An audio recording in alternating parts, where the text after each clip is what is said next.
Өөрийн хувьд яг ихтгэл үнэмшил хэр чухал вэ? Чухал. Ихтгэл үнэмшил хүнийг нөгөө нэг ганцаардалт байдаг тэр харанхуй хүнээс татж гарах нэг зүйл л дээ. Ихтгэл үнэмшилтэй байж ижил тэр зүйлээс гарч чадна. Тэр зүйлгүй хүн бол тэр ангалдаан л байгаад ах шинжтэй байх юм билээ. Тэгэхээр биднэрт байхгүй байгаа нөөц бололцоо хүчийг өгдөг зүйл гэж ойлгох болно тий. Сонсогч та бүхэндээ энэ өдрийн мэндийг хүргэе. За Хүүхдийн гэр радиогоос бэлтгэн өргөдөг Хүүхдийн гэр подкастын маань ээлжид нэгэн дугаар эхлэхэд бэлэн болсон байна. Энэ удаагийн маань зочноор UFC-гийн тамирчин холимог тулаанч Төмөн Дэмбэрлийн Нямжаргал хүрэлцэрсэн байна. Тэгээд өдрийн мэндийг хүргэе. За өдрийн мэндэгт энэ подкастт өргөн оруулж байгаа танд танай нэвтрүүлгийн хамт олонд бас баярлалаа. Дэлгэр сайхан зуны улирал одоо өнгөрж явах шиг байна. Сайхан цус уу, сайхан наад уу? Оо сайхан. Би ч одоо нөгөө нэг өвдөл 3 сард өөрөөс ч өрлөг аваа. Тэрнээс хойш ажилтай хувийн асуудал зөндөө байсан учраас тэр бүхнээ зөксүүлсээр байгаа. Яг сайхан дэлгэр зуны дараа подкаст нь ч өргөж байгаадаа баяртай байна. Тэгээ 100 сайхан өнгөрлөө. Монголын нийт нутгаар зуншлах жоохон тийм таархан байсан ч нар буцнаас хойш бороо хороо тэгшрээд сайхан наадан болоод Монгол оронд нь сайхан 100 цаг ирсэн. Үйлж байна. Энэ жилийн наадам сайхан боллоо тий. Сайхан боллоо. Тэгээ жилийн жил болгоны наадам л онцгой сайхан болдог. Тэр дагуу тэгээ сайхан наадам болсон. Шүвгийн дөрөв дээр ер нь хэнийг дэмжижээ. Тэгэл төрүүлэх тэнгэрээс уяатай гэж тэгэл бас орхон баяр хаваргын өнгө нүүр гэсэн учраас тэгэл төрүүлж ин лээ. Бас яг тэр төрүүлэх бүхий өнгө бас байдаг шүү тий. Байдаг. Цаанаа цог хэмжтэй. Би ч өөрөө тамирчин болохоор бас яг тулаанд гарахын өмнө ямар тамирчингийн нүдний галтай монголчуудын хэлдэг үст. Нүдэндээ галтай, нүүрэндээ цогтой гэдэг. Угсаа онцгой харагддаг. Онцгой байсан. Нямжаргалын хувьд бас үндэсний бүхийн сумын начин цолтой тий. Хаан зодголж. Нутагтаа. Би ч хүүхд ахунаснаас л хөдөө найз нутгаа барилдаж өссөн. Тэгээ би ч өөрөө нөгөө 5 настай далаан болоод ресторан хүртлээ бурхны ном үзэж шавилж илаа. Тэгвэл нөгөө гандангийн хурлын дундуур манж өрөх, гүнцэг өрөх тий. Тэгээ нэг хурлын завсарлагаан болдог. Тэр үед нөгөө манай анги чинь олон бандтай.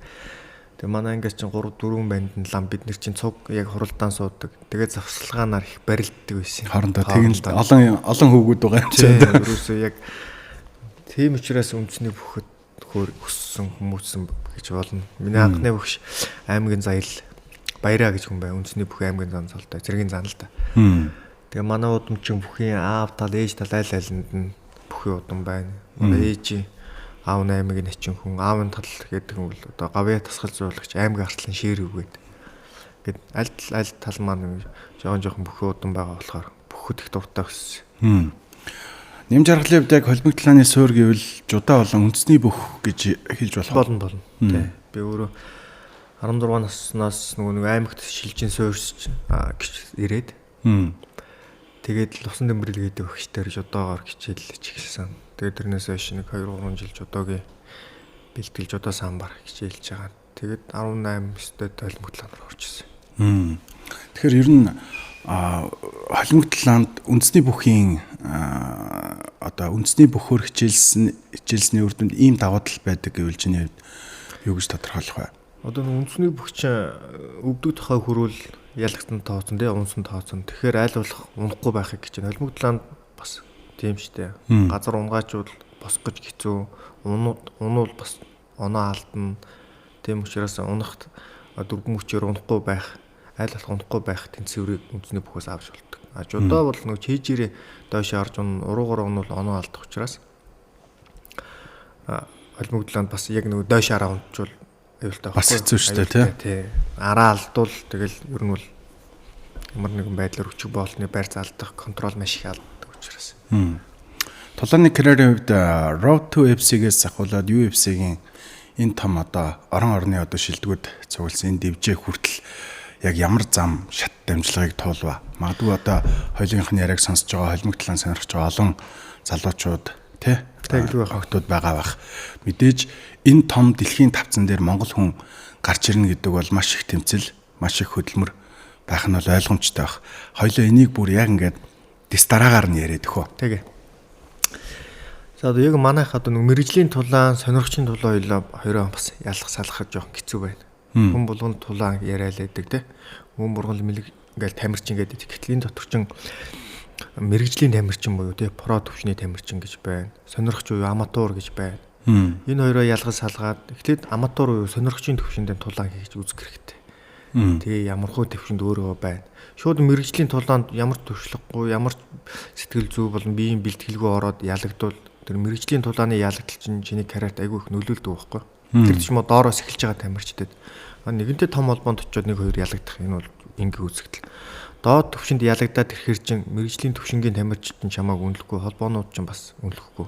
Яагаад гэвэл те ингээд доор маш олон ялагдсан байна гэдэг тоодгүй байхгүй. Одоо манай тим тамирчид зөндөө байна. Мэрэгжил амтуур хоёроо ялахгүй алинд нь бол алинд нь тулаан хийгээд байдаг ямар ч амжилтгүй. Тэгэхээр анх доороос гарч иж байгаа залуучууд шинэ үе юу гэж ойлгох хэрэгтэй вэ? Аматуур тулаанд хид хидийг хийгээ үз. Өөрсдөө хэмжээг юун дээр алдаж чинь юуг сайжруулах, дээшлүүлэх нь зөндөө гарц гаргалгаа гарч ирж штэ нэг тулаанд төвчний дараа.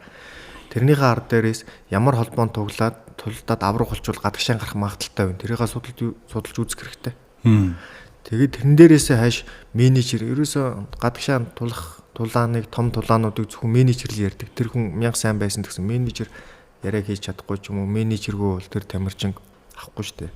Тэгэхээр менежер бас маш чухал. Муу байвал тэр тамирчин доороо л байгаад байна. Тамирчин амжилттай тамирчин байсан ч гэсэн доороо байгаад байна. Тэгэхээр менежмент бас маш чухал байна штэ. Ямар зах зээл рүүгээр тогломоор байгаа. Зөвхөн Аздан тоглоод байх юм уу? Дундаж төвчний холбоонуудад аврах болчоод тэрэндээ аврага хамгаалаад тэгээд яваад байх юм уу? Эсвэл яг үнэхээр бүр хамгийн дээд оргилдонд байгаа холбоонуудад ороод дээшээ аврагуулаад явах юм уу гэдэг чинь бас яригдэн шүү дээ.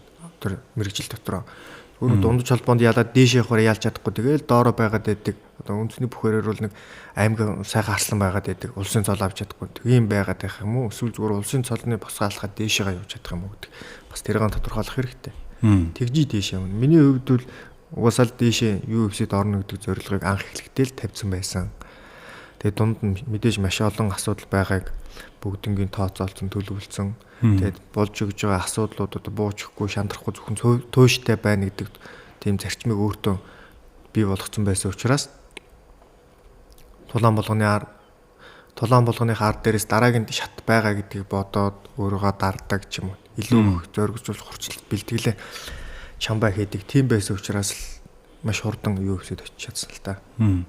UFC-тэй гэрээ байгуулахаас өмнө мэдээж өөрт чинь бол тулааны саналуд бол ирж лээсэн баг тийм. Байлгүй яах вэ? Тэгэхээр тэр болгоныг бас шууд хүлээж аваагүй. Ингээ би ч нөгөө EMJ-ийн авраг болж байгаа Монголдо 5 ялж байгаа. Гэхдээ эн чинь нөгөө жижиг хүн амтай тэгээд дотор өрсөлдөөн багтай тулааны спортын тамирчид бас нэг харах ёстой нэг юм байна. Монголдо хийж байгаа тулаануудыг бүгднгийн цагаас өмнө дутуу гаргаж чадах юм бол биш. Бүр чадах хэрэгтэй. Бүх тулааныг дуусгах хэрэгтэй цагаас өмнө. Илт дав. Тэ илт давгаар бүх ялтыг. Тэгээд гадагшаа гарахаар чин гадны тамирчид эн чин дотооддоо ингээд угаасаа бүх тулаанаа дутуу гаргацсан, дотоод өрсөлдөөнөөс гарцсан хүн байна. Тэгэхээр нэг боломж олгоод үзье гэдэг тийм байр суурь хүрдэг байхгүй юу? Сонирхолтой байдаг шүү дээ, тийм. Энэ үнэхээр ямар тамирчин бэ? Одоо харъя, тийм. Монголдо энэ ингээс ийм ингээ ялагдчих юу юм байна. Ийм амжилттай байгаа юм байна. Одоо энийг бид нэр шалгаад үзье нэг боломж өгөн. Тэр боломжийг 100% ашиглаж чадвал дээшээгээ гэрэл урдаар л явна. Би яг л тэр зэгчмаар явсан. Хэрвээ тэр боломжн дээр алдах ч юм уу эсвэл илт давуу бас байж чадахгүй бол тэгэл дахиад шинэ эрхлэн штэ тий. Тэгээс биш шинэ эрхлэн. Нэгээс эхэлнэ гэсэн үг. Бүр юу үцгүй биш. Тэгэл дахиад явна штэ. Дахиад цаг хугацаа нэг тулаан. Энд чинь нөгөө мэрэгжлийн тулаан гэдэг байгаа зүйл чинь жилд үндэсний бүх шиг амар олон барилдах ч юм уу тий. Тийм байхгүй. Жилд эн чинь заасан хугацаатай 3 сард нэг удаа тулаан хийх боломжтой. Тэгээ бэрхтэл гэмтэл самаараад 1-2 гэдэг ингээд эн чинь ингээд заасан байдаг байхгүй. Холбоотой гэрээ хийхээр. Тэгэхээр эн чинь өдөр болгон спаринг одоо тэр тулаан дээр зодолдоод ингээд торон дотор орцсон ингээд зодолдоод байгаа шүү дээ. Тэр бэлтгэлийг чи өдөр болгон бэлтгэл дээр хийж ээж тэр хүний бие организм чинь дасан зохисож мэдрэмжийн суудаг байхгүй. Тэгэхээр өдөр болгон зодолдоод байгаа хүн чинь бэрхтэл гэмтэл амнаа да. Тэрнээс шалтгаалаад тэмцээ нааш цаашаа зөндөө өргөжлөж хойшлох юм тохиолддог. Том тулаанууд хүртэл цоцлогдчихтэй шүү дээ. Нөгөө бэлтгэл дээрээ гэмтэл авчлаа. Тэр чинь бас нөгөө бэлтгэл дээр бас гол хөдөлмөр яваад байна л да. Тэгэхээр тэрнийг бас аргалж хийж бас болохгүй тий.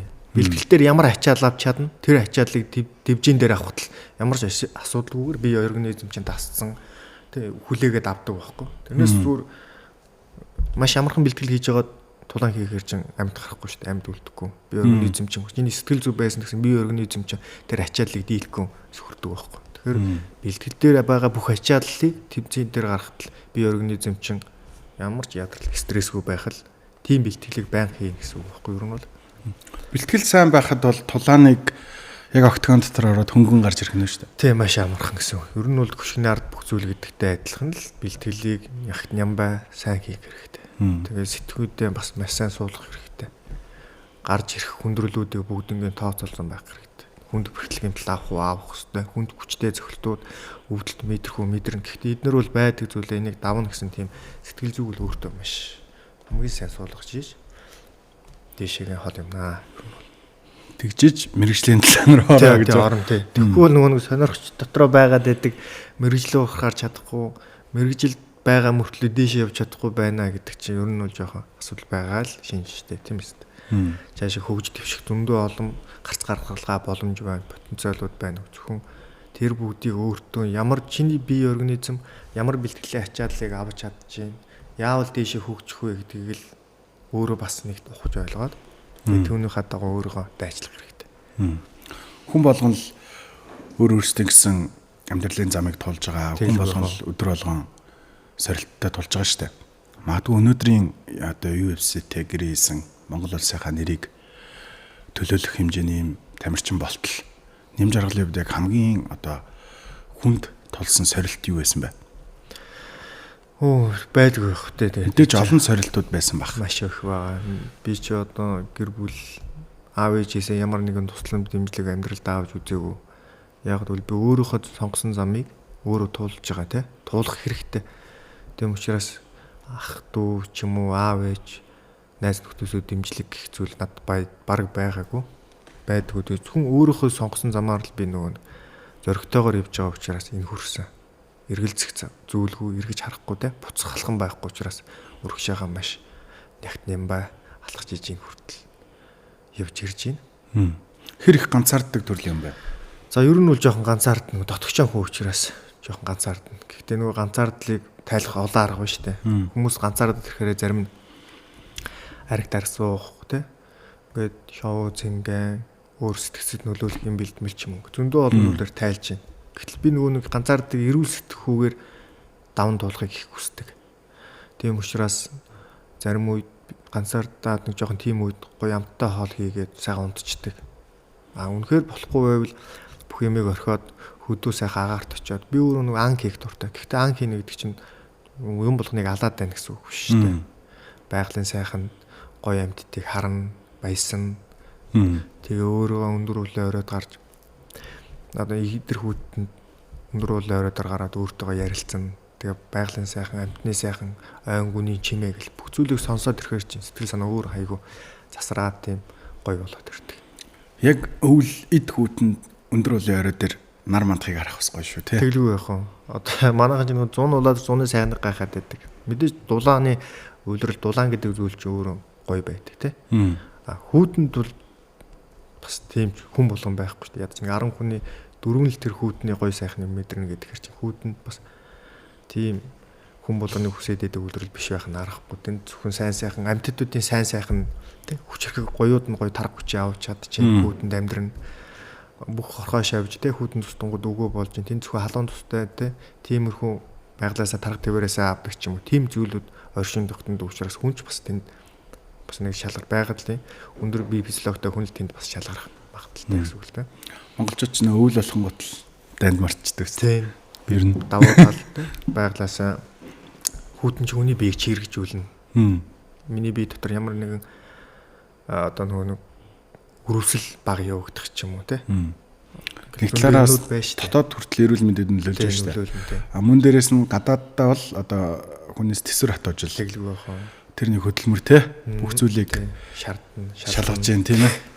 Би бас бодд юм аа яг манайх өвөл болдог нэг айгүй хаацтай. Хаацтай. Одоо Африк шиг байсан бол амар том ялаа шумуул. За тэгэл шумуул нь хүртэл хүний амьд хүрхүүцэх хэмжээний байна гэдэг чинь. Болоо авчих штэ. Нэгсэндээ өвөл бидрийг бас хамгаалаад байгаа байхгүй. Тэгэлгүй баха. Тий. Зөндөө зүйлээс хамгаалж байна. Одоо хүмүүсийн тулаанч гэж мэдж байгаа одоо нэм жаргал байна. Тийм ээ. Найз нөхд гэр бүл нь өөрийг чинь яг юу гэж тодорхойлох вэ? Мэдээж одоо октогон дотор байдаг шиг дач ирэмгий гэхгүй бах. Ойр дотны хүмүүстэй юм л дээ. Найзуудтайгаа, дүүнэртэйгээ илэн далангүй байх хичээдэг. Ягаад гэвэл би ч нүүн тулаан дээр л тулааны бүх характер янз бүрийн юмыг өөрөөхөө хурцлах тэр зүйлийг хийж би тэн дээр ялна. Зүгээр нэг хон шиг байгаад байвал юм ялахгүй шүү дээ. Чон шиг байж ялна. Гэр бүлтэй байгаа юм шиг байвал болохгүй тийм. Тийм учраас тэн дээр тийм зан характер гаргана. Дивжиндээс буугаад ирэхээр гэр бүл найзуудтайгаа яг л дундаа ороод сайхан маазрахудаа маазраад инээд хөвчөлдөөд тэгэл нэг бусдад хар буруу санахгүй яг л сайхан байх хэрэгтэй тийм. Миний давуу тал гэдэг бол би өөрөө нөгөө 4 5 дугаар ангиас бурхны шишинд ороод лам багштай болоо ингээд төлөвшил гэдэг нь хэн нэгний сайн сайхны төлөөл гэдэг зүйл яригдана. Тэрнээс бусдаар хэн нэгэн татаархах, хэн нэгнийг хорлцох юмсан ч юм уу те. Энэ надаас илүү одоо нэм байгаасаа тийм хүсэхгүй. Надаас илүү хүн яваад байвал надад бас гоё ихгүй. Би эрэгтэй хүний хүчрхэг гоё сайхан явахыг харах дуртай. Нэг тэгсэн монгол хүн гоё юу гэлтэй. Тэгэхээр тэр гоё сайхан өөрөөс илүү хүнийг хараад гоё баярлдаг, бас багтдаг.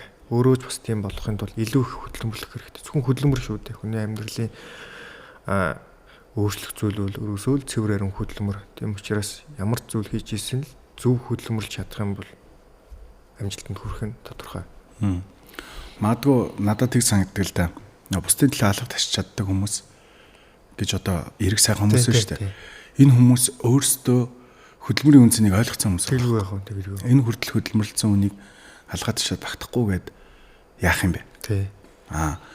Хөдөлмөр хийгээг бол харин жоохон энэ яагаад юм баа ч гэдэг юм уу тий. Тэгтээ нөгөө нэг хүн болгон нэг сайн талтай байгаа учраас бурхан тэр хүмүүсийг сайн явуулдаг гэж би боддог. Тэр сайн тал нь давмгаалсан хүмүүс илүү их амжилтанд хүрдэг ч юм уу тий. Бурханы ном сонссон байж тээ. Тэгэлгүй яах. 4 жил 5 жил. Тий 4 5 жил. Хийдэд яг шавилж суухад өөрт чинь яг хамгийн том үлдсэн мөн чанар гэвэл юу хэлэх вэ? Мэдээж бидний одоо үзэж туулсан, сурсан бүх зүйл амьдралд дадлуулаад үлдчихдэг шүү дээ. Тэгээ би чинь 1 жил суугаа, 1 жил суусны ард дээрээс одоо Баянгорын ламын гэгээ чинь бид нар чинь нэг үйл дээ. Ламын гээгэнтэй зөв хүүхдүүд энтэх рүү авч явсан. Манай найзууд бүгд явсан. Би ганцаараа үлдсэн. Би тийшээ явах гээд тэгсэж нэг юусоо нутгаа орхимооргүй ч юм уу эсвэл нэг тийм нэг юм болохгүй байсан байхгүй. Нэг юм хоосон тийм мэдрэмж сэтгэл төрөө. Тэгээ би өрсөн дээр шалгалт малгалтын жигөө тэгээд үлдээд тэгэл нутагтаа очиод ганцаархнаа 1 жил гарантай хүүхэд лам байсан. Тэгээд 1 жилийн дараагаас манай ангийнхан найзууд орж ирээд дахиад ингээ олуулан болсон л та. Тэр явцад бол нөгөө 1 жил байх хугацаанд би чи ганцаараа 1 жил том лам нарынхаа хоолунд нь аяг тавгийн зөөлцөн. Тэгээ нөгөө байлан тэ часаа манжид тэр бүгднийг ингээд хийгээд ирэхэр чинь өөрөө нэг ганцаараа байсан айгүй их ажил сурсан. Хоёрд нөгөө хүмүүс орж ирээд ном уншуулж гарахтаа дандаа ажиргалтай болоо гардаг. Хэмжлэн. Бүгд ямар нэгэн байдлаар сэтгэлийнх нэг зовөр ч юм уу эсвэл нэг багахан өргөс авцсан юм шиг гоё ажиргалтай бол. Тэр яг харах бол надад их гоё байсан. Тэ? Өөрөөхөн төлөө орж ирээд амар ном нөлөөлөхгүй тэгсэн нөгөө сэтгэлээрээ амтждаг хүн чинь гоё болоод гараа авчлаа шүү. Гоё боллоо гэл амнартаа яриад надад ирээл тэгж хэлээ явж байгаа. Тэр мэдрэмжийг авах их гоё байсан. Тэгэхээр хүнийг нөгөө ажиргалтай болгох нь гэдэг бол айгүй тийм бас одоо бурхны шинаар бол буянтлаг зүгээр энгийн шинаар бол амьдралын утга учиртай зүйлсийн нэг л дээ. Бусдын төлөө хөдөлмөрлөөд тэндээс талархал авах. Тий. Гоё тий. Өөрийн хувьд яг ихтгэл үнэмшил хэр чухал вэ?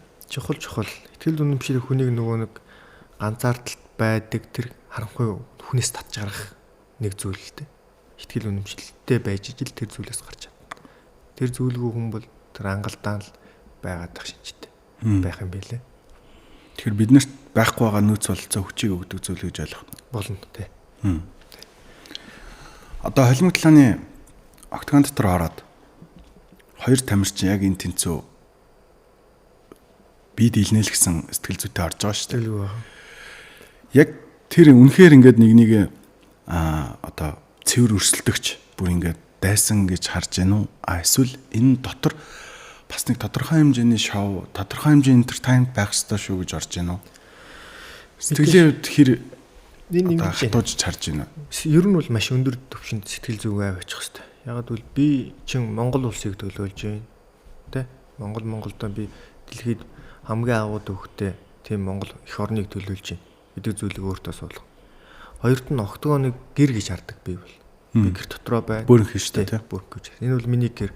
Би гэр дотроо орж ирсэн ямар ч дайсан нохчин дарга хэрэгтэй. Тийм учраас би гэр бүлээ гэр орноо хамгаалж тулднаа гэдэг зүйлийг өөртөө өргөлж хэлээд тулдна. Мэдээж тулаан дуусны дараа ялцсан.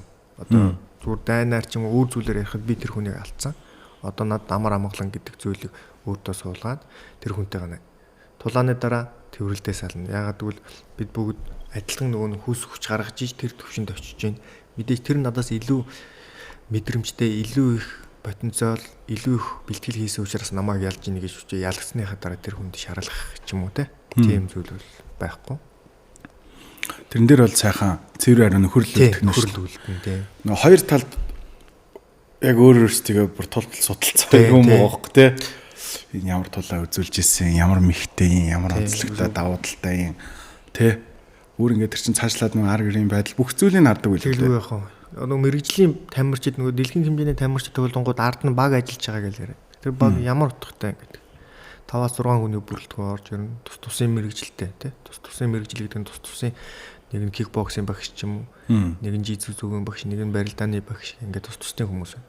Тэд нар барилдааны багш барилдааны л судална. Өрсөлдөгчийн хүн. Тий.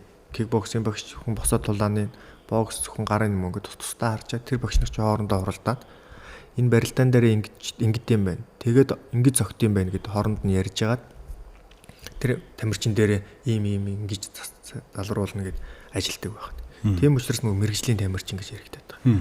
Нөгөө хүнийхээ алгаа гიშгэ бүх зүйлийг мэддэг. Бүгдийг мэдсэн, төрүүлээ мэдсэн, хөдөлгөөн хийхээс өмнө нэг алхмын өмнө хардаг ч юм уу мэдэрсэн.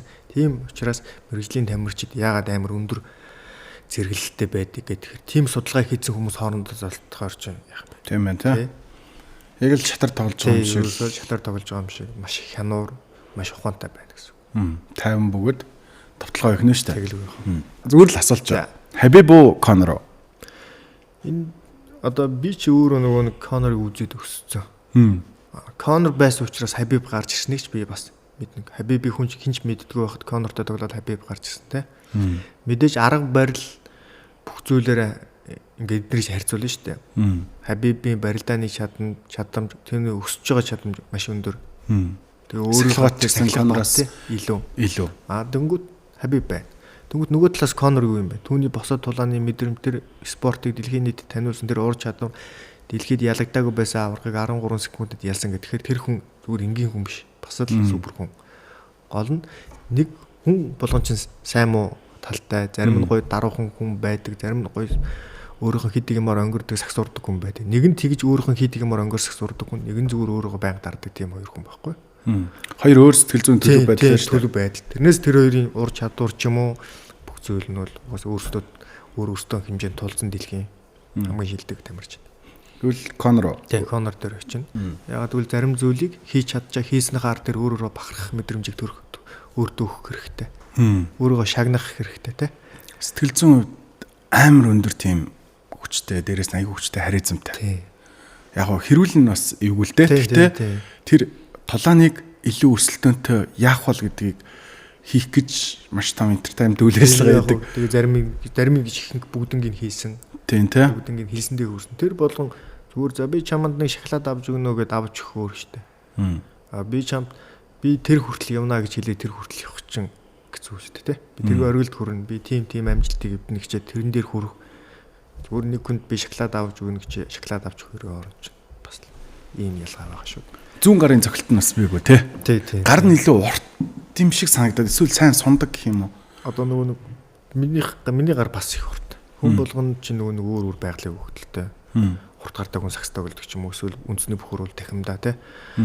Илүү ордог. Тэгтээ адилхан урт гартай хүний гар 10 санжийн наан цаанал цохилтын хүч чинь саарна, хүчтэй очино. Нэг нь 10 санжийн гар нь урт, нэг нь 10 санжийн гар нь богинохон байлаа. Хоёр талаас яг зэрэг нүүрлгөө цохоод 10 санжи илүү хүнийх нь нүүрэнд нь төрүүлж хүрээд хүчтэй зөхөн. Дутуу хүнийх нь арай наан зогсож байгаа учраас хөрсөнд хүч багтай зөгтдөг байхгүй. Тэгэхээр гарынхаа уртыг маш сайн ашигладаг тулаанч. Өөрөөх нь даваа талуудыг сул талаа даваа болгож нөхдөг. Тэгж явдаг хүмүүс ч юутай шүү дээ ер нь бол. Одоо ингээд холимог талаанд мэдээж одоо мэрэгжлийн тулаан хийсэн үзүүлэлт 11 байгаа тий.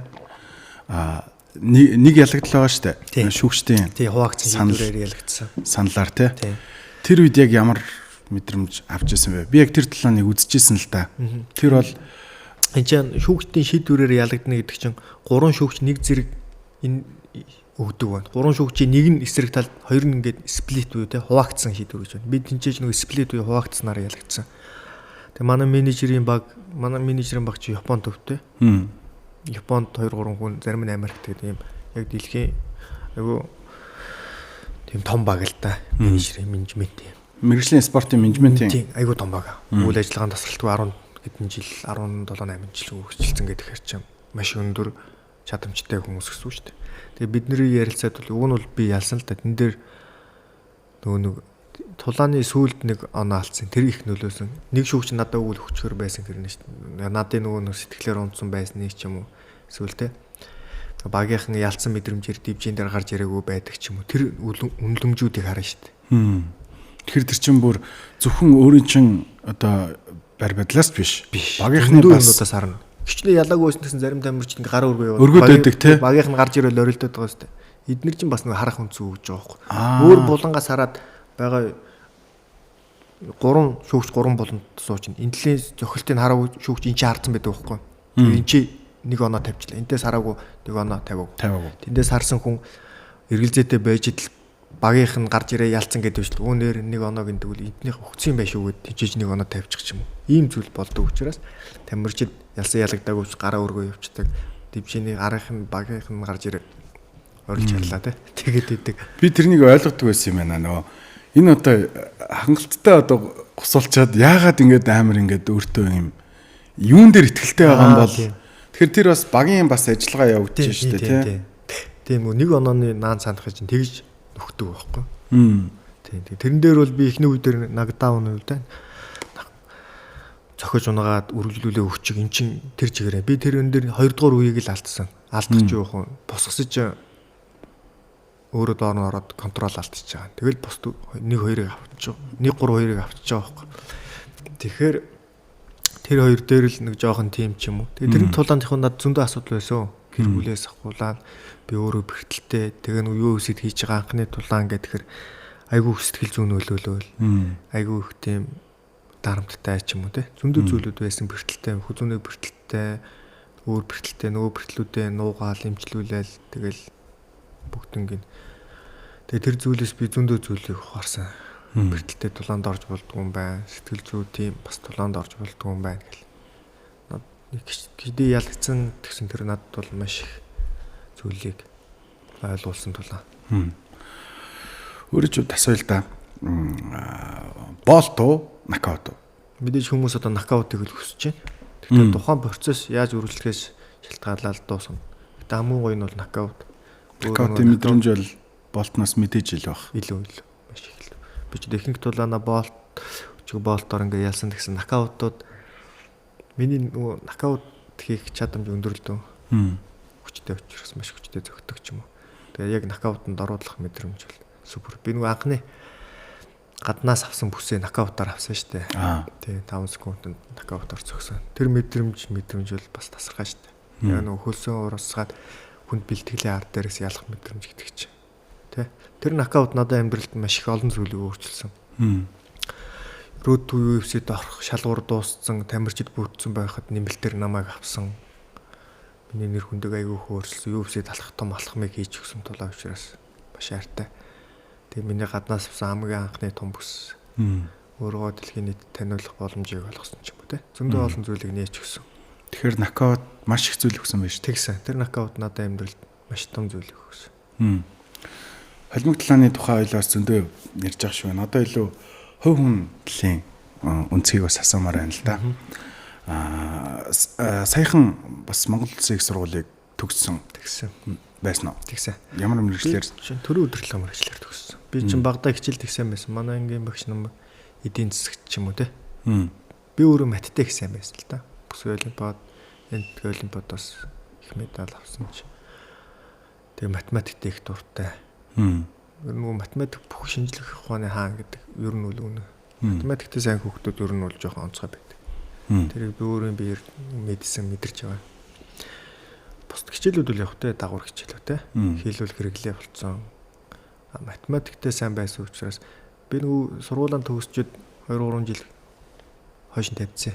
Яагаад гэвэл сургалтын төлбөрнөөс өсвүүлээд төвнийг төлөх тухайн үеийн чадамж жоохон тийм байлаа. Өөрөө спортоор хичээлээд зуны цагт нь ажил хийгээд өвлийн цагт нь бэлтгэлээ хийдэг. Тэгж амьдралаа зохицуулдаг байлаа. Тэгээд ямарсан сургуультай бол сургууль авна, Монгол улс их сургууль авна. Тэгээд хичээлээ төгснө гэсэн тийм зорилго сэтгэлд байсан. Одоо нэг хүүхдүүд тэгээд байна. Үеийнх нь сургууль төгсөө чинь сургууль аваад их 12 өгөөд ийш элтийн ерөнхий шалгалт өгөөд сургууль аваад явчихлаа. Тэнгүүд өөрийнхөө сансан сургуульд оноо хүрэхгүй байна. Хагас жил өнжөөд 12 сард тавтан шалгалт өгж болж байна. Жил өнжөөд дараа жил нөгөөд өөрийнхөө хүссэн сургуулийг авч тийм зөндөө гарц гаргалгаа байна штэ. Гэтэл үеийнхнээсээ дутаад байгаа мэдрэмж аваад ямар ч хамаагүй сургууль руу орчод штэ. За бас сургуулаа үлдэх гэдэг шүү. Юудс нэг улсын сургууль ч юм уу ингээд дарчээ гэдэг. Хамаагүй сургууль мэргэжлийн ч хамаагүй тий. Тэгэд орчод. Тийм зүйл бол их ажиглаж чинь. Тийм байх. Тэр бол ер нь бол жоохон буруу л да. Гэхдээ тэгвэл насаараа хийх мэргэжлээ сонгох гэж байна. Чи 12 жил сураад яг ямар мэргэжилтэй болохыг 10 дугаар ангиас хойш бас хүсэж байгаа шүү. Би 10 дугаар ангиас хойш ер нь бол тийм сургуульд орно гэд тооцоолсон байсан, бодцсон байсан. Аль эрт төлөвлөсөн. Тийм. Яг тэр нэг мэдрэмж байдаг шүү. Яг нөө яг үеийнхнээсээ гоцорчоод нэг тийм үеийнхнийхээ орчинд ч гэсэн чи ямар сургууль тавьсан ингээд нэг юм. Тийм хэлээ. Найзууд нь ингээд бүгд асуугаад би энд орчлоо гээл те. Тэнгүүд эцэг их нь ах эгч нь хамаатнууд нь ч юм уу. За ямар сургуульд оров гэд. Харин тий. Тэнгүүд нөгөө нэг тэр чинь нөгөө нэг тухайн үед сэтгэл зүгээ контролдоход хэцүү болчиход байна. Харин тий. Яг нөгөө шилжилтийн насан дээр уул нь би хүсээд байдаг. Тэгтээ хүссэн бишээ өөр сонголтыг хийх болчиход байдаг. Тэгээ найзуудаасаа ч юм уу гоцрохгүй хин нэг нь эсвэл нэг жоохон муу харагдахгүй ч юм уу эсвэл хичээлдээ муу сурдаг байсан харуулахгүй ямар ч юм уу тийм байх шаардлага тийм их байна. Би үл тэгээгүй найзууд сургууль аваа явах нь явжсэн. Би дунд нь спорттой байсан. Би бодцсон байсан. 2 жил тэгчээд би тийм сургуульд орж чадах уу чадна. 2 жил биш маа 3 жилийн дараач би орж чадна ч гэх юм. Тийм модал ТЦ явж хагаад 20 онд элтийн ерөнхий шалгалт өгөө. 19 онд өгөөд 2 жил өнжөөд тэгээд сургуулаа авцсан тодорхой болцсон. Тэгээд сургуульд орсон. Тэр одоо яг өөрөө ч хувьд хэлж штэ. Давхар хөдөлмөр хийгээд дахиад хажуугаар нь одоо спортоо бэлтгэлээ хийгээд штэ. Тулааны спортоор хичээлж байгаа хүн давхар одоо ажил хийхэд яг хуу мирап ч юм уу те одоо манай Монгол Улсын гавьд тамирч одоо Нанди Эрдэнэ ч юм уу юм мундаг хүмүүс байна л да. Гэхдээ энийг хүн болгон хийж чаддаг зүйл бас биш баха. Биш. Одоо ингэж байна. Америкт амьдардаг хүн усан дуул ёсын дагнагчаар Америкт өөр өртөг өндөртэй. Тийм учраас цагийн ажил $200 ажил хийчээд бэлтгэлээ хийхгүй ямар ч нэмэгдлүүд энд сард ч одоо баг $2-3 мянган тэндвэл наацах нь өргөддөө шүү дээ. Зүгээр л байж хат те. Байж хат л өргөддөг юм. Тэгэхээр трийг олж иж бэлтгэлээ хийх хэрэгтэй. Солонгос бас адил. Хүний нутагт амьдарч байгаа хүн дангас бэлтгэл хийх боломжгүй шүү дээ. Тэгэхээр би нөгөө нэг зун ажил хийгээд хураасан гэдэг дөргөөрөө өвөл амьдардаг байсан гэсэн үг байхгүй. Тийм. Тэгжиж би чинь илүү их бэлтгэлтэй анхаарна. Тэгжиж би баг гэсэн санхүүгийн асуудлаа шийдэж зохицуулна. Би ч уурхаад дунд говийн хатан болгосон хүний уурхаад нэвтрэгчийн туслах хийжсэн. Тэ. Ингээл зөндөө ажлууд хийжсэн. Энд тэнд караокенд хамгаалагч ч юм уу. Ахыхын дэлгүүр дээр суудаг. Энд тэнд бараа зүүдүүд түгээх ч зөндөө ажлууд хийж үзсэн. Тэгжиж спортын амжилтын төлөө яваад байна шүү дээ. Тэг би гिच нэг ажил хийсэн гэсэн тэр цалингаар өнөө маргаашаа арга цаагаад ингээм амьдрахыг өрөөс хүсэв. Заавал өөрийнхөө зорьсон зорилготой илүү хоол юм гэл. Тийм учраас энэ хүртэл явж чадсан баг. Тэгэхээр нөө 1000 төгрөг, 5000 төгрөг, 100000 төгрөгийн бүх үнцнийг мэдэж штэ тий. Бид нар хамгийн их боломжоо юун дээр алдсан юм шиг санагддаг. Бид нар нөгөө буруу тооцоолсон зүйл дээр л алдчих тий. Одоо хүмүүс тэнд одоо эмч болох юмсан ингээ бодож ийсэн нөө шал өөр мэрэгчлээ болчоод дараа нэмчээ сурах гэдэг юм. Байж болно л доо. Бол хамгийн зөв дараа нь дахиад өөрийнхөө мэрэгчлээ сурна гэдэг. Гэтэл одоо нөгөө яг нөгөө юу хүмүүс нь тэгж байна. Одоо нөгөө өөр хүмүүс зорилго тавьсан хүмүүс нь би одоо 4 жил энэ мэрэгчлэр сураад одоо энэ цах дээр хүрсэн. Одоо би өөрийнхөө хүслээр энэ спорт юу вэ? Мэрэгчлээ сонгоё гэд. Тэгэж хаашаа явж байгаа. Ер нь бол зөв. Зарим нь бол зүгээр юу ч хамаагүй яг нөгөө хамгаал шиг л байна шүү дээ. Хаашаа явж байгаа. Тэгтээ ямар ч төрлөг 2 3 сургууль төгсчихэд тэгтээ айж байхгүй. Тэгтээ гоё мэрэгчлэн бүр байдаг хэрнээ тэндээс ямар нэг одоо өөрөө шиг хүрдэггүй тий. Тий. Одоо ч нөө бид нараас ингэж ойлгоод тах шиг байна л нөө мөнгө харахаар л буруудаж чадах шиг байна. Тий. Байж болно тий. Би энэ ажлыг хийвэл их мөнгөтэй болно гэд тэр одоо зүйлийг сураад хийхээр нөө мөнгө байгаа ч гэсэн тэндээ өөрөө нутагш одоо өөрийнхөө хувьд одоо дүүрэн байж чаддгүй ч гэдэг. Бид нар нөгөө нэг ингэж бид одоо суурин иргэншил шилжээд удаагүй байна тий. Хөдөгчийг хичнээн хөд бид малчтай нүүдэлж амьдрахтай гэсэн хөдөөнөөс орж ирж байгаа нэг хүүхэд байр аваад хотод оюутан болоод ч юм уу. Хотод ажил хийх гэдэг тэгэхээр малаа зараад тэгэхээр насаараа малсан аав ээжийнх нь мал нэг өрөө байрны талд хөрөх үү, зарим нь талд хөрөгч. Зарим нь нэг өрөө байр болоод тэгэл насаараа малсан мал нь дуусч. Тэрнтэй адилхан би яг л тийм байна. Бид нөгөө ангатгч хэрэгцээнийхээ төлөө амьдраад цацыг зарим нь барж штэ. Илүү юм бүрч чадахгүй ангатгч хэрэгтэй гэхээр юу юм? Байр бид нэр амьдрах хөстэй гэр орон. Наашаашаа явах хөстэй машин гэдэг. Эдгээр ер нь бол тийм амар мөрөөдөх зүйл биш. Энэ ч нөгөө ангатгч хэрэгцээний зүйл шүү дээ. Тийм үст. Ажил амжуулдаг, наашааш явдаг. Гэтэл бид нөгөө эдийн засаг жижигэн ч юм уу эсвэл тэ ингээд зөндөө олон асуудлаас шалтгаалаад ангатгч хэрэгцээнийхээ төлөө амьдрсараа л хүч. Тэр бас харамсалтай тий. Дуртай зүйлээ олно гэдэг амьдралын айгүй гоё хувь тавилан завшаа юм шүү. Тэр зүйл манай эр хүн, эрэгтэй хүн тий өөрийнхөө яг хүсч мөрөөжсэн зүйлийг хийнэ гэдэг бол хүсч мөрөөжөөс оргилдаан гарах ч юм уу. Тэд нар бол хамгийн гайхалтай зүйлс юм шүү дээ. Тэндээсээ урам авахч гоё. Тий. Тэрнийхээ төлөө ядрахч гоё. Тий, бүр ядрах бүр хамгийн гоё. Энийг давчвал энээс илүү гоё зүйл хүлээж байгаа шүү гэ тий. Ядрах бол би ч нөгөө анх гадагшаа гарахтаа зүгээр нэг намж ярих л биш тий. Айгу одоо хүмүүс чинь оюутан болоод гадагшаа гарах. Эсвэл нэг ажил хийх гэж гадагшаа гарах. Да. Эднэр чинь эднэр ингэж гарах бол шал өөр сурах гэж гарах шүү дээ. Аялах яаж гарч болно шүү дээ. Эднэр бол жоохон зүгээр энэ мэдрэмжийг би өөрөө хүртэл мэдэрч байсан. Тийм амар гоё мэдрэмж. Би чинь Монгол улсын ЭМЖЛ-ийн холбооны авраг, Монголын авраг. Японы аврагтай шууд тулчж байгаа байхгүй. Би одоо Японы жанр ижлийг судлаагүй байж байгаа. Яг л нөгөө эртнийхэр бол монголчууд Японыг эзлэхөө очиж байгаад адилхан тийм мэдрэмжийг аваа очсон учраас зүгээр нэг Монгол улсыг биш бүр Чингисийн Монголыг төлөөлөө очсон учраас амар их сэтгэл зүйн өндөр байх хэрэгтэй. Өрөөсөө тэн дээр би бууж өгөхгүй байсан ч өхөж бууж өгнө гэдэг тийм гатуу зарчмыг өөртөө суулгаад гардаг. Тэгэхээр нөгөө тэр мэдрэмжинд би илүү их авцсан учраас илүү их тийм Монгол юу хэ амгшилтай ч юм уу те сэтгэлийн хүчтэй тийм зүйлсийг би бол гадагшаа дандаа тийм мэдэрдэг. Яг гэвэл дандаа Монголын нэм жаргал хийж очдөг. Дандаа Монгол яг дуудулдаг учраас өөрс дандаа их оронтойгоо зүг явж байна. Гарахтаа л тэгээ явцсан бууж өгч болохгүй илүү байх хэрэгтэй гэдэг сэтгэл зүй өөртөө суулгаад яг тэр гадагшаа гарах болгондоо би яг тэр мэдрэмж тэр сэтгүүгээр л гадагшаа явдаг. Тэр бүх хүч дотор байж байгаа. Тийм байж байгаа.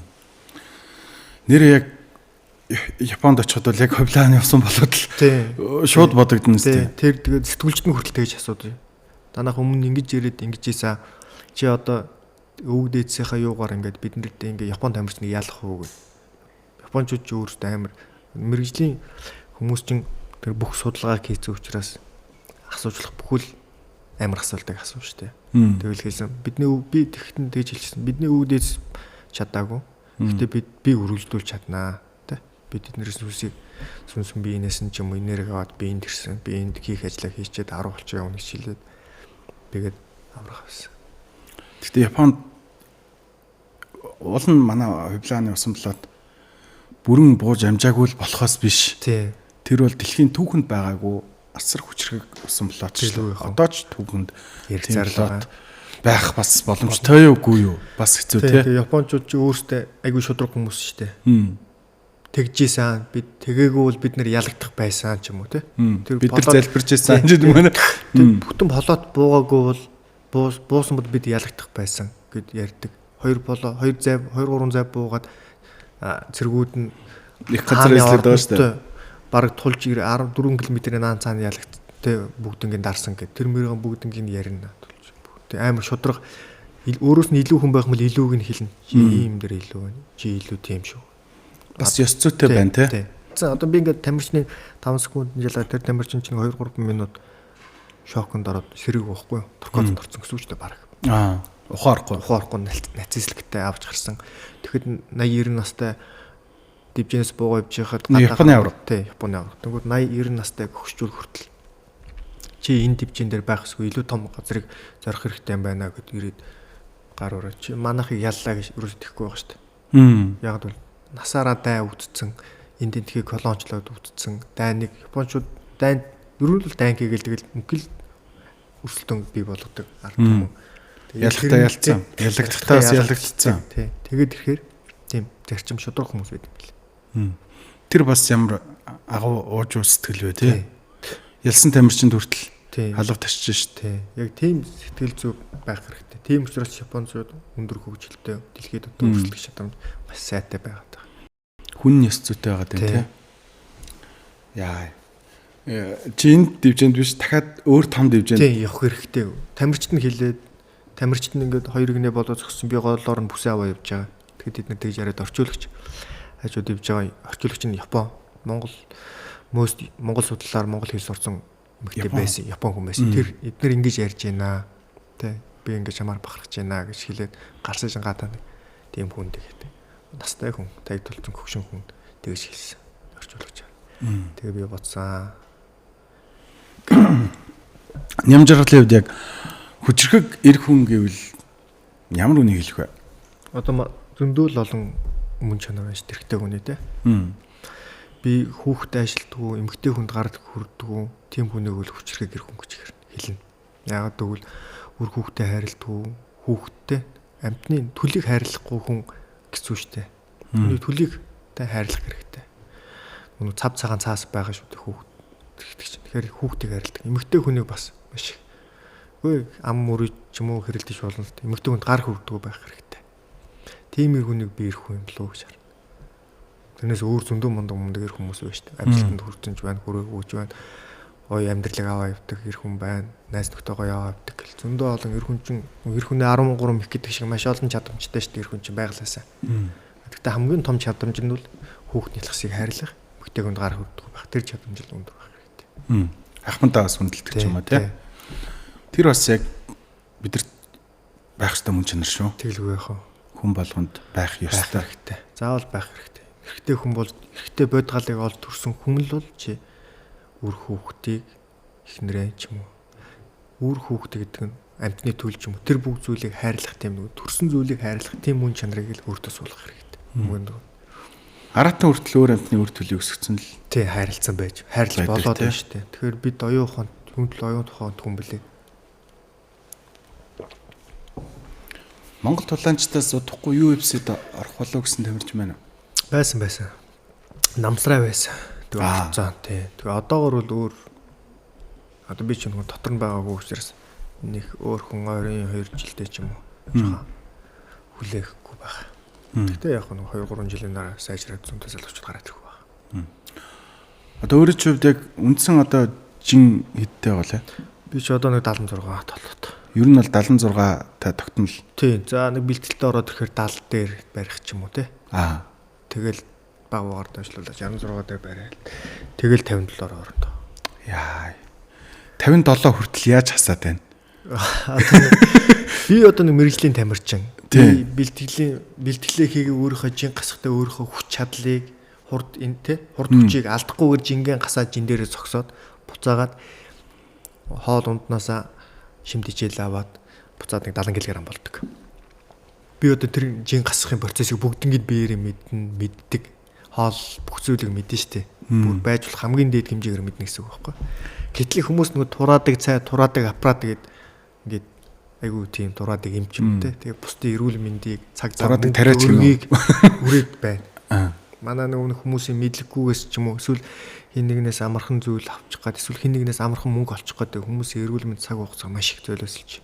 Гэтэл яг үндэ өөх шатаана гэж юу гэсэн юм бэ? Жин гасна гэж юу гэсэн юм бэ? Тэрийг ойлгохгүйгээр хүмүүс эрүүл мэндээр тоглоод байгаа надад маш их харамсалтай санагддаг. Бид нар бас энэ дээр нийтлэг мэдээлэлтэй болохгүй бол тийм. Өөрсдөө эрүүл мэндээр авчирч штэ. Халуун санхүүгээр ч охирч байгаа. Тренер гэж гарч ирээл, багш коуч гэж гарч ирээл тэгэл хүмүүсийн эрүүл мэндээр тоглож байгааг харах надад бол тэгээд би хилдүүлд тэгтэл над эмзэглэдэг. Тэгээд нэг өдөр нөгөө Америк шиг ч юм уу те. Спорт илүү хөгжөөд эрүүл амьдралын хэм маяг хитрхи их тогтоод ирэхээр хүмүүс ойлгоод ирэх байна. Тэнд бас илүү боловсрал байгаа тийм тийм. Тэглээ байгаа. Тэнд маш их мэдлэг боловсрал байж ээж хүмүүний бие организмыг янаа штэ. Яаж одоо энэ хүн маргааш нь буцаад хэвийн одоо чиндээ чадaltaй болох вэ гэдэг те. Би тэгтээ гайхаад идэм л да. Одоо ингэж эндээ орж байгаа штэ. Тэгсэн ганцхан нэг боллоо. Тулаан болтол те. Тэр хугацаанд буцаагаад ингээд хүний бие бэлдэр сэрэгчдэг гэхээр тэр бас нэг жин хүртэл нэмгэж ийн хэрний бас нэг одоо гайхамшигч юм шиг санагдаад байгаа байхгүй надаа. Хүний бие организм 24 цагаас дээш үлсэлэн байгаа тэрхээр нөгөө хүсэн эдисээ идэл эдисүүдний улам сэргийг болоод гэлтэгдэг үстэй чинь илүү ухаанаар. Тэгэхээр нөгөө хүний бид нар чинь нөгөө нэг тодорхой хэмжээний 5-аас дээш жил спортоор хичээл идэхээр бие организм эдисүүд чинь тэрэндээ тасан зөгтсөн байдаг байхгүй. Тэгэхээр энэ нөгөө удаан хугацааны сахилга оттой бэлтгэл тэр л байна. Тий. Тэрний үрдэн гэсэн үг. Шууд тэгвэл шууд бие модгоно штэ. Бууд штэ. Одоо хитрхи ямар нэгэн байдлаар жин гасаад эрүүл бөөрийн дутагдлаас өсвөлээл ходоод гизэх ямрах дотор шархлаа гэл виго хоолтон болж ийн гэл ходоодны хор давтартай бүдүүн шулуун гэзний хор давтартай хүмүүст би зөндөө өчирсэн. Жингийн гасж байгаа хамаг амьтны тусын тулд виго хоолтон болж ийн гэд юу яриад байгаа юм бэ? Тийм зөндөө бие хүмүүстэй харсан. Тэгээд дурдаа чичтэй юу яриад байгаа юм бэ л гэдэг штэ. Энэ зөвөр миний л бодол шүү. Монголчууд аль эртнээсээ энэ газар нутаг дээр бид нар одоо хэдэн мянган жил юм бэ? За одоо түүх яривал 4500 жил. Тэрнээс ч цаашаа байгаа шүү дээ. Нотлол чадвал зөндөө зүйл байна. Тэгэл яхан. Бидний энэ бие организм өвлийг даван тулахын тулд бидэрт өөх тос хэрэгтэй. Уур хэрэгтэй тий. Хамгийн сайн чанарын мах гэсэн үг шүү дээ. Хэрэгтэй. Бид нар монгол хүн малын махаа идэхгүйгээр ялангуяа энэ Монголынхаа газар нутагт амьдарч байгаа нөхцөл шүү. Магадгүй одоо бүр юм гоё халуун дулаан халуун оронд байвал тэнд нь одоо идэх ёстой зүйлс нь идээд байвал бид нар бас л амьдарч байна. Тэгэхээр энэ бидэрт байгаа зүйлийг бид нар бас буруутгах боломжгүй баха. Хоньны махыг амар тостооч гинөө. Тэ. Бид нэг одоо хитрхи нэг болохоор хитрхи баруун руу уусч гал нэг болохоор хитрхи солонгостэй Азиудыг бос солонгосчууд дуурайч гал хитрхи цэмцээгээд байна л. Гэтэл бидний өөрсдийн чинь бие организм байгалаас өссөн хөвгдөл чинь шал өөр шүү дээ. Сайхан махаа идэхүүдээ амар хүйдээ амраад ингээд тааруулаад гоё явуулна чи. Ямар ч асуудаг. Гэтэл чи юу нэг болохоор өчр зүггүй вэго олтон болчихгоо. Нэг болохоор тостоо мах идэхгүй болчихгоо ингээд. Тэрхий гадагшаагаан туйшраад байна. Би ч одоо нэг гадагшаа явахтаа дандаа Монголыг явц учраас гадныхаас авах юмнуудыг авч чадна. Би юу хэрглэж идэж сууж ин тэрийг бүгд ингээд хараад мэдээ тэмдэглээд авч чадна. Бүгд ингээд чадсан. Тэгэд тэднэрээс авах нь аваад хаягын хаяа тэгээ явчих. Бүрэн болцоотой байхад бид нэр хитрхи нэг үл Европ те удагаадаа нэг гэдэг шиг тэгээд нэг болохоор Европ Америкчүүдийг дураагаал нэг болохоор Азиуд солонгосчуудыг дураагаал тэгээд хитрхи өөр зүйл рүү тэмүүлээд юм уу хүсэдэг байна л да. Бидний гэхдээ нэг гадны юм гоё гадаадын одоо бүр гадаадын чихэр амттай шил хүүхд байхын нэг үг байдаг шүү. Одоо энэ гэхдээ гайг болж байгаа шиг байна. Тий одоо нөгөө нэг сонголт жаргуун болчих шиг боллоо. Би чи нөгөө хүүхд байхаас нь чихэр жимс нэг хідээж өсөөгөө ааруул цагаа идэгээ махаа идэл өссөн. Яг л хөдөө ямар хүүхд яаж өсөх хэвээр. Тийм учраас одоо манайхан юмд жоохон хитрхи гүн байна. Ордог гэх юм уу монголчуудын нэг тийм давуу тал ч юм уу дутагдал ч юм уу байна. Нэг юмд орчхоор гүнд гэрчдэг те. Одоо хүүхдүүд нь чихэр идэдэвэл чихрэл өгөөд томжул найрх уугаад байвал нөгөө хүүхд чихэрт орцсон чихэрний горхон харагдаагүй хүүхдүүд байдаг шүү дээ. Чихрэл идэдэг бол гоё санагдаад нэг хүүхдүүд насанд. Яг тэрний чиг арх уугаад байвал гоё санагдаад архинд орчин хүмүүсэнд шүү дээ. Тэгэхээр тэр горхоогоо дарж иж дараагийн юм руу орно. Тийм үст. Ямар ч хүн. Тий, ямар ч хүн. Өөрөөр хэлбэл яг хамгийн том одоо миний амьдралын одоо би амьдралаас үнэхээр тэр зүйлээр ад цавшааныг мэдэрсэн гэвэл яг ямар мэдрэмжийг хэлэх вэ? Би эхнэрэл хэлэндээ. Хүний хань ижлээ. Эхнэрэл хэлнэ. Хүний амьдралаас авч болох олон бэлэг байна. Гэхдээ над хамгийн онцгой бэлэг нь миний эхнэр. Эхнэр маань байгаа учраас би ингээд илүү хол замыг туулж илүү их хариуцлага өөрөө явж чадчих штэ. Илүү амар амгалан байж. Тий. Илүү хөдөлмөрлөд тэглүү яхан. Нөхцөл одоо нөхцөл гэдэг байгаа юм чинь гэр бүл эхнэрэл бүрдүүлж өгдөг. Эхнэр маань тэрийг бүрдүүлээд өгсөн учраас би илүү их холыг хард. Илүү их төлөвлөсөн зорилготой үнэж явж байгаа.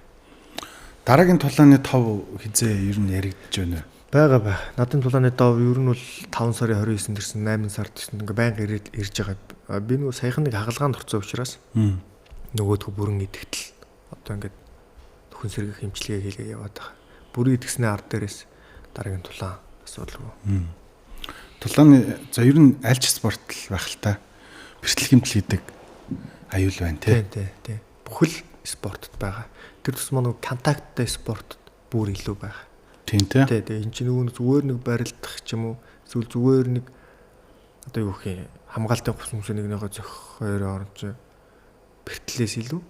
Ингээд тэд нэг бэртэл авдаг. Зөндөл бэртэл авч байгаа. Гэхдээ яг нөгөө бүх мөч ороод бүх барилдаа ороод додолж байгаа контакттай спортын бэртэл гэдэг чинь бүр илүү бас илүү их ойрхон байна гэсэн үг л дээ.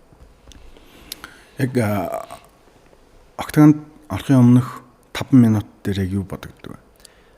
Би энэ хүртэлтэй бүх зүйлийг би одоо зарим хүүхдүүдэд эсвэл зарим нэг спортын тамирчид сэтгэл зүгөө яаж бэлдэх тал дээр маш их дутагдaltaй байна. Манай нэг сэтгэл зүйч гэдэг зүйл хүний сэтгэл зүг тэр тусмаа спортын сэтгэл зүг засдаг сэтгэл зүйч тутмаг. Гэхдээ би нэг заримд нь хэрэг болж магадгүй гэж бодоод хэлчих. Өөрийнхөө хүссэн зүйл дээр ирчээд нүур буруулж болохгүй шүү дээ, тийм ээ? Тэгэхээр би энэ зүйлийг энэ өдөр хийн гэж бэлтгэлээ хийж яг тэр өдөр нь ирэхээр тэр өдрийг ад жаргалтайгаар ухтах хэрэгтэй. Бүр ад жаргалтайгаар энэд баяслаа. Би энэний төлөө л энэ хүртэл амьдэрсэн. Одоо үүнийгээ хийхдээ би хамгийн сайнаар хийн гэж өөрийгөө хурлах хэрэгтэй. Тэгвэл гол зарим хүмүүс нервтэй стресстэй ингээл байдаг байхгүй. Гэтэл чи өөрөө тэр өдрийг нөгөө хүссэн юм хүзүү орооно гэхээр өөрөө хүсчээд яг тэр өдөртөөгөө тулангууд тэр өдрөөс цутах ямар шаардлага байгаа юм бэ? Ад жаргалтайгаар хаалганд татаж ороод ад жаргалтайгаар төгсөх хэрэгтэй. Тийм болохоор өөрийнхөө бүх ад жаргалтай байлгадаг дурсамжуудаа бодоод өөрийнхөө туулсан амьдралыг цаг хугацаа тэрэн зориулсан бэлтгэл сургуулаа бүгднийг бодоод тийш алгаж орох хэрэгтэй. Тэр хүртэл бүх зүйлийг туулчаад тийм тэр хаалган дээр нэрчээд ад жаргалтай зовж бас болохгүй шүү дээ. Ад жаргалтайгаар татах байдал хүн хүчлцсэн юм шиг эсвэл тархинд нь буудуулгацсан юм шиг тэр гомдолтой зөвхөрлөөр татах шаардлага байхгүй шүү дээ. Харин ч эсрэгээр хамгийн өөрт байж болох ад жаргалаар тэр хаалгыг татаж орох хэрэгтэй. Наа чин тэгтээ гой зөвлөгөө шүү.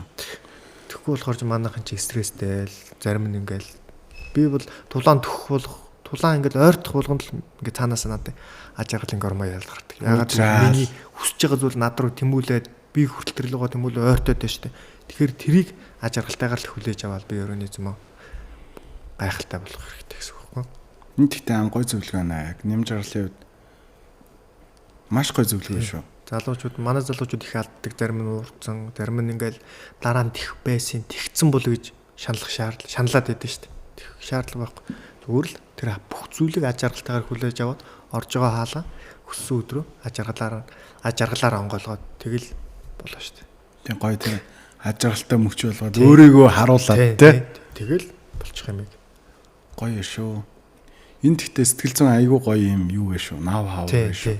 Бид нар нөгөө нэг тэгээд байдсан шүү дээ. Ямар нэг зүйлийг амар их эрт төлөвлөөд тэрнийхээ ингээд бүр ингээд төлөө ингээд явахаараа тэрэнд амар их өөртөө ачаа болгож аваад тэр нь ингээд хүнд санагдаад бүр ингээд төлөвлөсөөр байгаад яг тэр мөч дээр яг эсрэгээр болчихсон. Ад жаргалгүй болчихдог. Готрол орчих. Бүр ингээд энэ ингэсэнгүү тэр тэгсэнгүү би ингэх байсан чи энэ маань болоогүй би ингээд суурчлаа ч юм уу. Яа. Тэгэхээр тэрийг л ад жаргалаар л нээчихэл болчих юм. Ийг л ад жаргалтай хүсч мөрөөдсөн зүйлтэйгээ мөргөлдөнгүүтээ ад жаргалаар л нээх юм чинь шал өөр зүйлээр нээчихэд байгаа байхгүй. Бити өөрөө хүндэр те. Бити хүндрүүлтэй. Хөдөө хүндрэхгүй өөр зүйлээр бодохгүй зүгээр яг л те гоё ад жаргалтай байсан чигээрэл тэрийг татах хэрэгтэй. Бүр хамгийн дээд зэгтээ байх хэрэгтэй. Тэр хаалгыг ад жаргалаар. Үнэхээр хүсч хүлээгээд татах хэрэгтэй те. Тэгэл өчтөө татаад орох нь шүү дээ. Нөө нэг давгна. Өглөөний нарыг хардаг хүмүүс яг үндэ нар таадыг хараад байгаа юм байхгүй шүү дээ гэдгсэн чинь зүгээр наранд өөрийгөө харуулж байгаа юм гэдэг. Нэм жаргалын үед яг Монгол хүмүүс тэнгэртэй гэж би боддог л да. Бидэрт нэг юм монголчуудад эвэгцэн ийм мэдрэмж байдаг те. Бага. Энэ нөгөө юунаас улбатай үүсэлтэй юм бол гэхээр бид нөгөө нэг байгаль дээр яаж амьдрах вэ гэж үүсэл тэрнээсээ хойш тий байж болох бүхэл болцоо боломжийг ашиглаж авсаргаад энэ хурцэн хүмүүс учраас тэр бүх өмнөх туулсан амьдралын зүүн совингууд ч юм уу мэдрэмжүүд биднэрт үлдсэн учраас тийм өөр тэнгэртэй хүмүүс байхгүй. Америкчууд үүсээд одоо 250 жил болоод зүгээр шин твтэйгж үүссэн. Гэтэл бид нар чинь тэрнээс өмнөх хэдэн мянган жилийг байгалийн хөнгөн те бүх зүйлийг шинжлэх ухааны үүссэн үүсээг бүх зүйлийг л бие организмороо мэдрээд энэ хурцэн хүмүүсийн цуснууд цусч одоо мэдрэмж өндөр байх нь байгалаасаа бас нэг юм тийм даалт мэдрэмж гэх юм уу маш өндөртэй. Яа нэрээ бас тийм шүү те. Бид Америк одоо энэ том суурин олон мянган жилийн төвхтэй соёл иргэншилт бол тэнгэрт итгэн гэдэг үзэл бол байхгүй хаа. Байхгүй. Ажлынхаа хөршөд итгээд тэрхээ шуудан ч тэгээд Америк нэг давуу тал байна. Өөртөө итгэдэг тийм. Америк мөрөдлөх хийж байгаа шүү дээ. Тэр чинь ерөөс өөртөө итгэжил өөрийгөө л өөрөө амьдралыг бий болгох л байгаа байхгүй. Чи өөрөө бүхнийг хийж чадна. Чи өөрөө бүхнийг өөрчилж чадна гэдэг зүйлийг Америк мөрөдөл би өөртөө суулгацсан. Чи 10 санаа чадвал 10 санаа, чи 10 англи үг сурвал 10 англи хэл сураад тэр ашиглаж чадна гэдгийг л хүүхдээ гасан сургаж байгаа байхгүй. Тэрний философи болоод ингэ төлөвшүүлсэн байна шүү дээ. Тийм учраас Америкчууд тийм би нэг чадахгүй. Гэхдээ би нэг чадна. Би оролдоод үзье гэж оролдож үзээрээ сурчдаг байхгүй. Тэгвэл манайхаа чадахгүй юм за өөр юм хийхэд явчихдаг. Бид нар гэхдээ яг өөрсдөө хийж чадах зүйлийг яаж мэдрэх хэрэгтэй юм бэ? Магадгүй одоо хоёулаа түрүүн ярьлаа шүү дээ. Сургууль сонгох дээр хүртэл бид нар ингээд ялангуяа одоо энэ өсвөр залуу үеийн дүүнер маань алдах гэдэг шүү. Магадгүй үнэхээр өөрийнхөө одоо тэр боломжийн цэг эртэл ганц 2 жил өөрийгөө хөгжүүлээд хүлээж хэлдэг. Бид нар гаднаас ирж байгаа одоо тэр бидний төлөө биш байхгүй. Яг үнэндээ. Зүгээр ингийн хар яриа гэж. Чи тэгэж гэж жоохон яах гэдэг те. Чи тэгэж ингэж нэг ингэж ч юм уу те. Чи тэгээгүй юм уу гинөө те. Тэрэнд бид нар заавал дагдж амьдрах хэрэгтэй юм л да. Үгүй шүү дээ. Бид нар чи нөгөө өөрийнхөө бие организмаар өөрөө хүн болоо бий болцсон учраас мэдээж буруу зүйл хийж болохгүй. Гэхдээ зөв зүйлийг хийхин төлөө хичээх хэрэгтэй. Тэгэхээр зөв зүйлийг хийхин тулд 1-2 жилийн цаг хугацааг золиослох алдах энэ бол хийв үзэгдэл байхгүй. Өөртөөгөө ер нь хэрэг ярилцдаг вэ? Маш их ярилцсан шүү. Унтахтаа ч юм уу те. Айлэсвөл нэг уулааданд гарцсан сайхан юм бодохгүй үедээ бол ярилцсан шүү. Чи хүртэлсэн ийм зүйл хийх хэрэгтэй. Ийм зүйл болохгүй, ийм зүйл нь боломж гэдэг. Тэр бол өөртөө хүн ярих хэрэгтэй. Хүмүүс ч ингэдэг өөрийгөө ялна гэж байгаа шүү дээ. Дайснаа л ялна гэж ярьдаг болохоос өөрийгөө ялж болохгүй юм байна. Өөрийгөө дэмжин гэж ярих юм байна. Манай багш хэлжсэн нар нуулаа багш.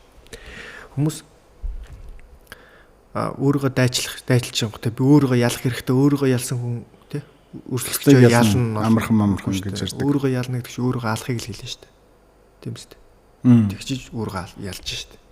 Өөрийгөө харин дэмжих хэрэгтэй. Би өөрийгөө дэмжиж бүх потенциалаа сайжруулж өрсөлдөхчөө ялна. Өөрийгөө алчвал яаж өрсөлдөхчөө алж чадах юм бэ? Тэ? Ялж чадах юм байна. Тийм учраас энэ үгээ алдаа бас их чухал. Өөрийгөө хайрлаад тий дэмжин. Хайрлахгүй дэмжин. Өөрийнхөө зөв зүйлсийг дэмжээд өөрийгөө бүх одоо хийж байгаа зүйлээ дэмжээд өөрийгөө сайжруулна. Тэрний ард дээрс өрсөлдөхчдөө ялна. Өөрийгөө ялчууд өрсөлдөхчөө яаж ялах юм бэ? Өөрийгөө ялна гэдэг чинь өөрийгөө ер нь бол нэг үгээр хэлбэл алгыг л ялна гэдэг байгаа шүү дээ. Тийм үстэй дайснаа дарлаа бид нар яллаа гэдэг харж байгаа. Өрсөлдөх дайснуудаа дандаа алчиж ялсан байж таарна үстэй. Бид нар яг нэг бас нэг зүйл дээр ингээд алдаад байна л да. Магадгүй энийг ойлгож байгаа хүмүүс зөндөл байгаа бах. Гэхдээ миний үгээр бол бид нар нэг бус хүмүүсийг айгүй их өндрөөр хүлээж аваад өөрөө тийм байхгүй дээ өөрийгөө буруутгаад одоо би бол өөрийгөө ингээ ялахгүй байгаагаа би одоо ингээ нэм жаргалтай өөрийгөө харьцуулаад нэм жаргал шиг байж чадахгүй дээ би өөрийгөө тамлаад байгаа байхгүй. Тий.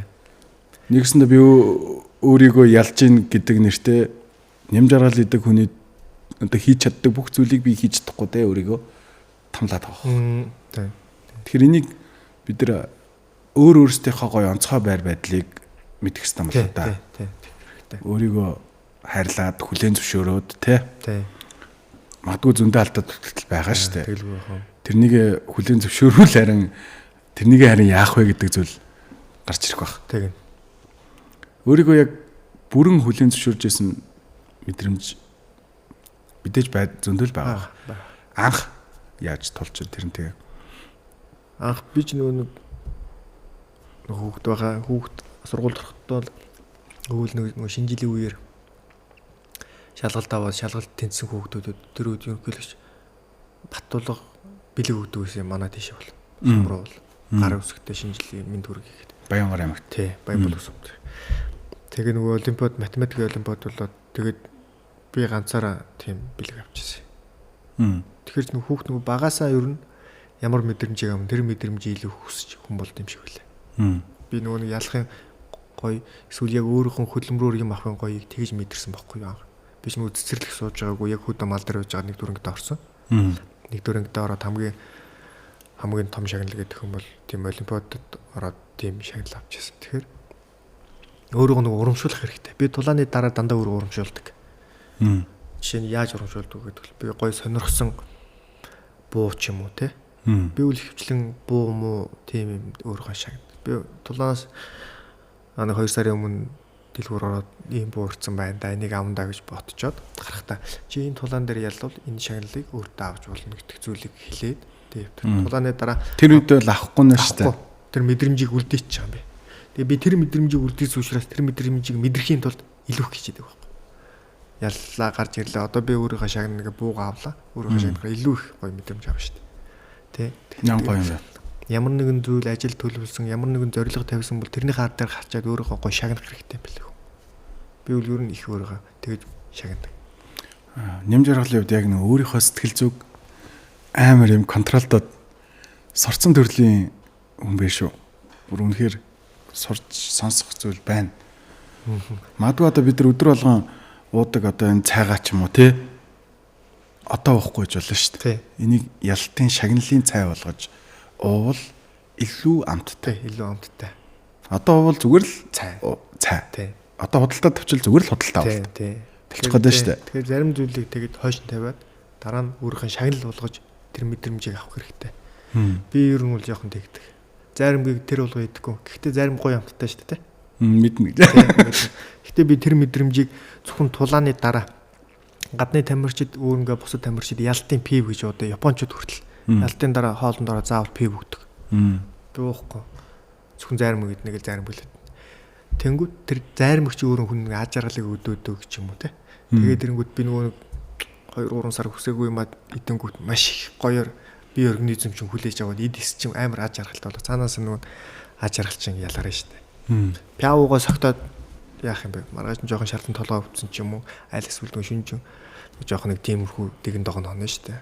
Тэгэхээр аж аргалтай зүйлийг зарим зүйлийг дараа нь өөрийнхөө шагнал болгоод багаар ингээд амтлах нь илүү их тийм таашаалтай гэх юм уу? Багаар ирнэ. Үнцэнтэй болгож амт нь хүртэл өөрчлөж байгаа шал өөрчлөж маш гоё. Өдөр болго зарим гэдэг хүн бол ялсны дараач зарим гэдэг заримгүй заримгаараа. Заримгаараа л. Би ч нөгөө жин хасах процесстой сүүлийн 1 сар гурил идээгүү ч юм уу те. Гурлаан багасгасан сүүлийн 14 хоног сахарын хэрэглээ байхгүй гэл зөндөө олон зүйлийг биесээ гасаа сүүлийн 7 хоног давсны хэрэглээ байхгүй гэл амттай бүх зүйлийг гасаад хориол зөвхөн усуугаал ингээл явж байгаа л 7 хоногийн дараа тэр бүхнээс амсах чинь зүгээр би организм чинь баярлаж өгнө шүү дээ. Манай подкастын бас нэг зочин тэгжээс ус амттай штэ гэдэг. Тэр үнэхээр амт байдаг хаа. Үнэрт нэг бид нар зарим үед борооны дараа гой үнэрдэг тий. Маш гой үнэр. Бас том гол гой цэнгэг голын хажууд ингээд гой тааламжтай үнэрээд байдаг. Яг тэр мэдрэмжийг ус өгдөө штэ. Зүгээр л нэг амттай зүйлс сахар гурилтай ингээд хэрэггүй зүйлсийг бүгд ингээд гацсны дараа зүг карантин ус чамаагүй бараг үнэрлэхэд үнэрнэ байдаг. Тийм амар хүний нөгөө нэг миний эдис цэрэгсэн байдаг гэсэн үг байхгүй эрүүл иржин гасахаар. Тэгэхээр ер нь эрүүл байгаа хүнд бол бүх юм амттай байх нь шүү дээ.